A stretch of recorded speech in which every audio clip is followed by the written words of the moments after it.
Hi everybody, it's Catherine from In the Pink Designs. Today I made this six-sided little box that holds the little bunny money inside that I got from the dollar spot in Target. You could also put this little Lindt Bunny in there and a few of the coins if you wanted to, or just the coins. Or a lot of different candies would fit in this. It measures the total height is 2 3/4 by 2 1/4. Okay, round kind of, even though it's not round. And it's kind of like the bottle that I made to go on the holder I made to go on the wine bottle, but I shrunk it up and I made a little a score line to make a little bottom. So it's a little bit different, but it goes together very similar, like the wine bottle box. All right, and I used Springtime Joy stamp set. And what I thought after I did this, since this paper is a little bit more plain, if you stamped and cut out these little flowers and put one on each, it would be so cute. But this doesn't have a die, and it's very tedious to cut out those flowers. So I do wish they had dies. It would be great. Alrighty. I also used the Highland Heather Designer Series paper, which we're going to use the Rococo Rose petal one. That's the opposite of this one, the opposite side. You can get quite a few of these. I'd say 3 out of a 12 by 12, maybe 4, but I'm thinking you might not have quite enough for that fourth one. All right. So, and I used, what else did I use? The gorgeous Grape sheer ribbon and the Pastel Pearls on this also. Alrighty, so we're going to take our piece of the Hydrangea Hill Designer Series paper, and I cut it to 8 by 4 1/4.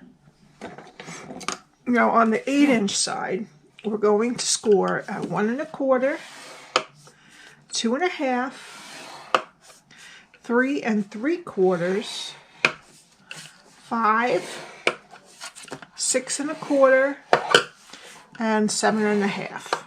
Okay, and then we're going to switch it to the 4 1/4 side, and we're going to score at 1 1/4 and 2 1/4.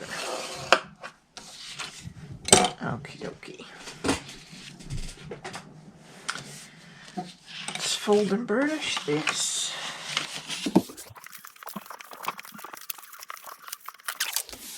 Now I threw this pattern into the garbage. I crumbled it up and threw it out in my waste basket here, thinking that this was the piece I didn't need. So that's why it's all crumbly a little bit. Alrighty, so it's this way. You're gonna have to see my writing again. Alright, so the long skinny, well, not as long, but the skinny rectangle's on the right hand side. And what we're going to do, we don't even have to do any wedging, so it's pretty easy. We're just going to cut up to the first score line on the 6 squares that are on the bottom and get rid of this piece. Okay, so my skinny rectangle is right here, so I'm going to take off this bottom one and put a little wedge at the top, and then I'm just going to cut apart. I'm hitting right on the score line, and I'm cutting it right up to that first score line for all 6 squares. Okay. Alrighty, now you can just use plain stamp and seal on this because it's paper to paper. And I want you to put some stamp and seal on the skinny rectangle as close, just fold this better, as close to the edge of the score line as you can get, which it might be better to use tear and tape because I find you don't need as much strength, but I find that it's much easier to get it up on the score line with tear and tape. All right, and I'm going to fold it over and fold the other side down to meet it. And now we need some, oh, before we do the liquid glue, I forgot. We're gonna need I use a 1/8 inch hole punch, circle punch. And we're just gonna fold at every single score line. We're gonna fold it on the top, not across from where these are cut apart.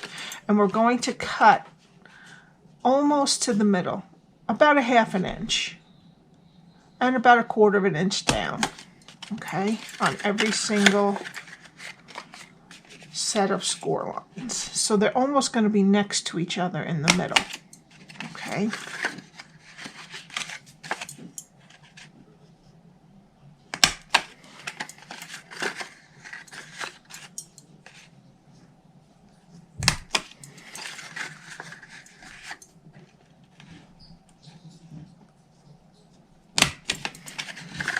And if you go a little bit farther down on one of them, it's okay. It's not a big deal. The ribbon covers it up nicely. They're not exactly evenly next to each other. Okay, so we got all our holes punched. So there should be 2 in each panel if you got all of them. All right, and now we're going to put it upside down, and we're going to fold all these little pieces just back a little so we can see. And we want to kind of get this into that nice 6-sided shape. As you might have guessed, I can't remember what the name of the 6-sided shape is. And I'm just going to put a little bit at the tip of one of them. Fold the one that's across from it down, and you want to fold this one to meet it. Now this one takes a little while to get nicely stuck and everything shaped well still, but this is the hardest one. As long as you get this one good, you're good. And it's pretty forgiving. All right, now we can just put a little bit on the top of each one.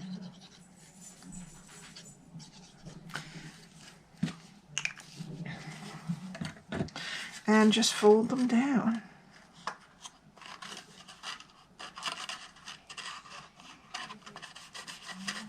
Just hold that there a minute. Okay, and what you can do is you can get a 10, just punch out a 2-inch circle or cut one with a die.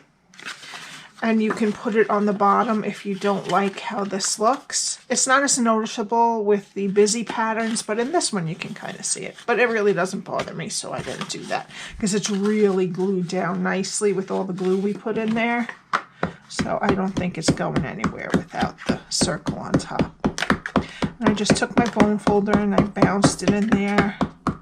Make sure everything's touching where it should. All right, and just make sure there's no glue seeping out. If there is, just kind of wipe it off because you don't want that to attach to your chocolate gift. Okay, and what you can do is you can just put the whole thing with the whole netting and everything in it if you want to keep the ingredients for whoever it is you're giving to. Or you can take them apart, put this bunny in there with some of the coins or any other candy you like. Or a small gift would be lovely too. A little gift certificate or some cash in there, that would be nice. All right, so just for now, you know, on these, I used the gorgeous Grape sheer ribbon. This time, we're going to try to do it with the Blushing Bride metallic ribbon. And let's just see how it goes. Does it go with this? Yeah, it does. All right, so we're going to find the back, which is the spot where you can see the seam, okay? So then this will be our front. And you're going to put it from the front in. We're going to squeeze it, okay? And you're going to put it in to the hole that's at the front, okay? And just pull it, just like that, okay? And then you're going to squeeze the next ones. And now we're going to put it into the hole next to it, if you can see. So it comes out right here, and we're going to put it in the one that's right next to it. Okay, so that gives us 2. All right, and then we'll move to the one that's, it's always going to be the hole right next to it. I might need to cut this a little. And this there isn't a set amount. I didn't figure out a set amount of ribbon that you would need. It depends on how far you put the holes apart. This just happens to be a scrap that I had cut that I didn't use. But I would probably keep it attached to the roll until you figure out how much you need. Okay, I'm just keep putting it into the hole next to it. You move to the next one. You squeeze this piece here where how you did to make the holes. I might need to add a little more. Yeah, there we go. And then this is the last one. I'm just going to sneak it through that last hole. And then you're right next to the one you started at. Okay, I just have to, I want to even this out a little because I have a lot on one side and very little on the other.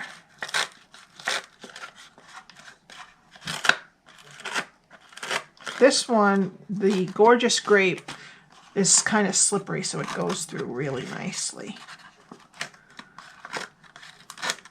But you could use the white metallic edge ribbon for this, also the satin. Or the seam binding ribbon would be pretty in this too. Or you could do this in cardstock if you wanted it a little heavier. I'm going to have to do that again because it's still not good.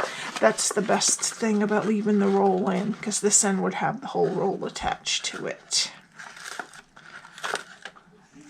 That's good. Yeah, this will be good.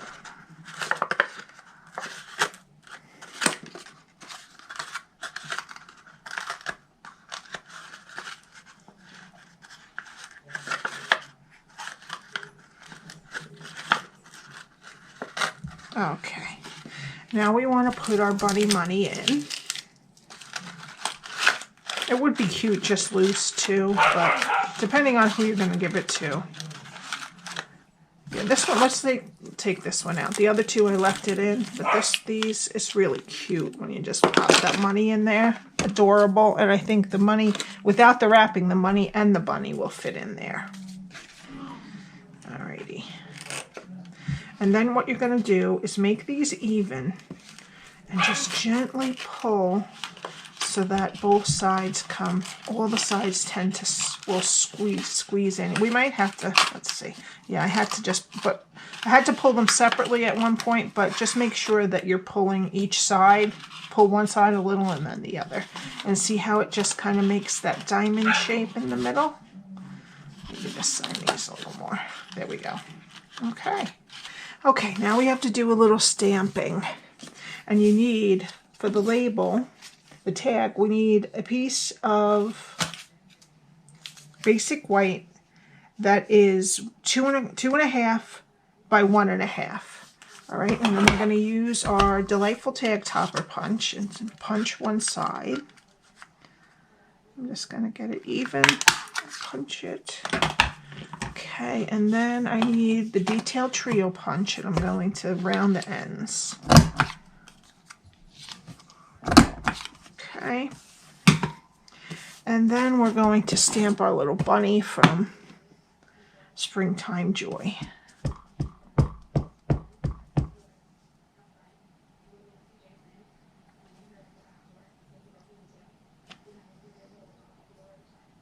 That's good. It's a little to the left, but that's all right. Okay, now we need some Stampin' Blends. All right, first we'll do the light smoky slate, and I'm just going to trace like on top of the flowers onto the bunny, on top of the flowers, along the sides of his face or her face, under the flowers, wherever I think there might be a shadow. And you can, if you don't like the stark line, you can. I have in other videos softened it up a little bit with the color lifter Stampin' Blend, but I think it's good this way too. And I'm just going to put a little bit under the hands. Okay. So that was light smoky slate, and then we're going to use light Petal Pink, and I'm just going to put a tiny little bit for the cheeks. Which you could also use Blushing Bride for that. All right, and then for the flowers on these, I used Dark Balmy Blue and Light Highland Heather. For this one, I'm just going to use Rococo Rose for all of them. Okay. And then for the flowers on all three of them, I used Light Mossy Meadow. Okay. And that's it for the coloring. And we don't have to do any fussy cutting on this or anything. Okay. Just a little tip. Make sure when you're doing the holes that you have at least 1/8 of an inch between them, because 2 of mine decided to pop. This is pretty heavy ribbon, so it didn't want to cooperate. So what I did was I just opened them all up, and the 2 that I had a hard time with, that I put too close, I just reinforced with some Scotch tape on the inside so you can't see it. So if you run into that problem, just make sure that it's at least 1/8 of an inch apart when you make the holes in the sides, when you go from side to side. Okay. So now with your tag, you're going to, when you do your tie to keep these all together, I want you to take the one that is lower, whichever one is lower, and thread your tag onto that. Alrighty. And then we're just going to make a bow. And this is a little bit harder because it's single-sided ribbon, which is not my favorite, because it makes bow tying even harder than it is, but that's all right. You might want to leave your ribbons a little bit longer so that it doesn't come all the way out when they open it up, so it makes it easier for them if they want to keep it and close it, which some people do, some people don't. They like the candy and that's it, which is fine.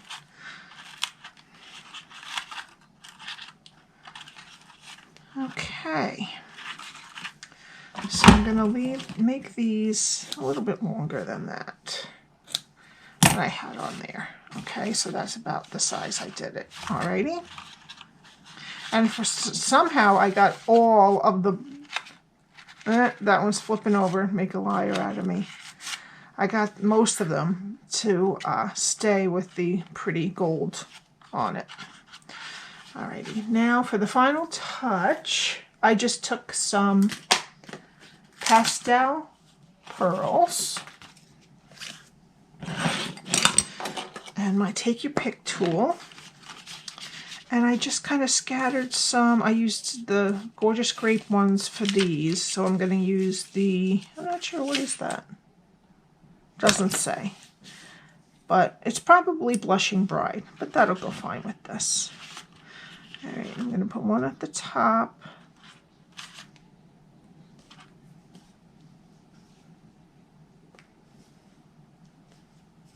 Oh my goodness. I'm going to put one on the top next to her ear and one closer into her body on the bottom of that one, and then one over here by her cheek. Oh, that has to come in a little bit. Okay, and that's it. There you go. I'm going to put them like this so you can see them better. Alrighty. Thank you so much for joining me today. If you need anything from Stampin' Up, please let me know. You can chat with me at the address at the top of the screen. I get a look at the new catalog coming out on May 24th, and I believe it will be live on May 4th or May 2nd. I'm not sure, but I'll check. I'll definitely tell you when it gets closer. So thank you. I will see you next time. Please like and subscribe. Bye.